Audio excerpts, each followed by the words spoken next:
everybody. I'm so happy that you're here with me with Grow with Miss Nancy. You know, we've been talking about what happened with Jesus, and last week we talked about how Jesus was crucified on the cross.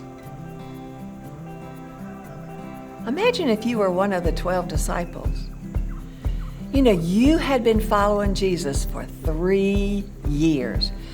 You walked with him, you talked with him, you gave up everything in your life to be with him. And now he was dead. Oh my gosh. We thought he was supposed to be the Messiah. We thought he was going to overrule the Romans. We were going to work with him and Israel was going to be able to rule itself again. But now, what's going to happen? What's going on? Did all the plans fall through? We thought we knew what was going to happen. And now, could those religious leaders be after us? Could we be in jeopardy too? Ugh. So they were in Jerusalem hiding behind locked doors. And suddenly, Jesus appeared. Oh my gosh, Jesus for real. We had heard the women say something about they had seen him, but here's Jesus risen. He is alive. Oh my goodness sakes, how exciting, how exciting. And Jesus showed them. He showed him the holes in his hands. He showed them the holes in his feet. He showed them where they had pierced him in his side. He showed them. And they believed. They knew he was alive. But Thomas wasn't with them. So later, when the disciples saw Thomas, they said, we saw him, he came, he was alive, he is alive, he's alive now, today.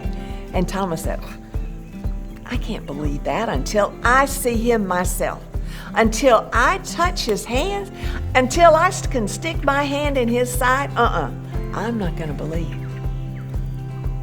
Okay, suit yourself. But 8 days later, Jesus appeared to the disciples again, and this time, Thomas was with them.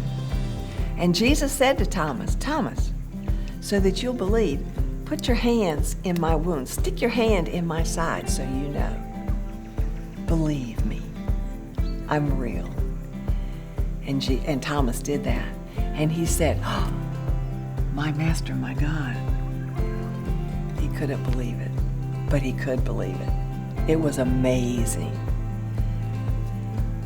Jesus needed these disciples to know for real that he's alive, because it was going to be their mission to carry Jesus's good news to the whole entire world.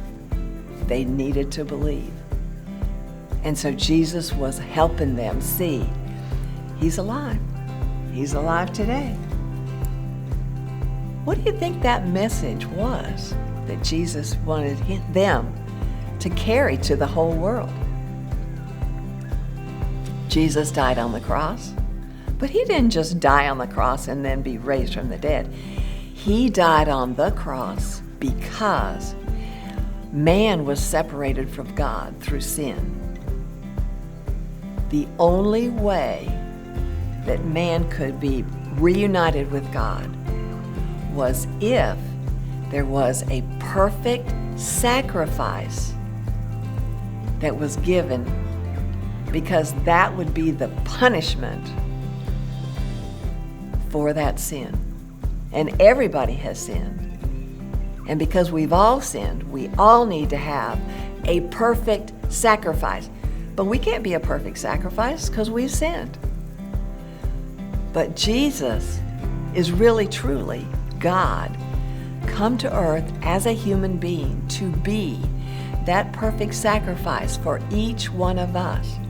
And when he died on the cross, he was giving himself as the sacrifice for all of our sins. He was taking the punishment that we deserved for all of our sins. And when he did that, all we had to do was believe in him. Did he stay dead? No, because God raised him from the dead to show that Jesus could triumph over death, and we can too, if we believe. And that is the message, that is the good news that Jesus wants everybody to know.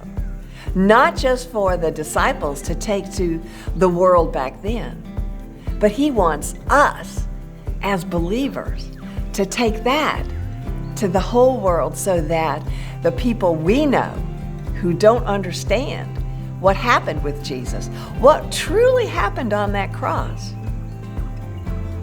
so that we could be united, so they can be united with God again. We're no longer separated by that sin because God can't be around sin.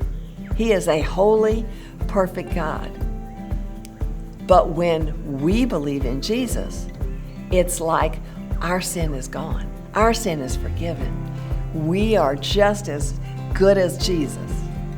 It's like Jesus is standing beside us and he is saying to God, "This is one of mine.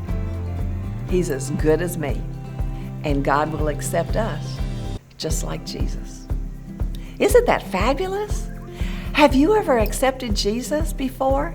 Have you ever said, "Jesus, I believe that you died on the cross for me," and be accepted and be saved? We call it being saved.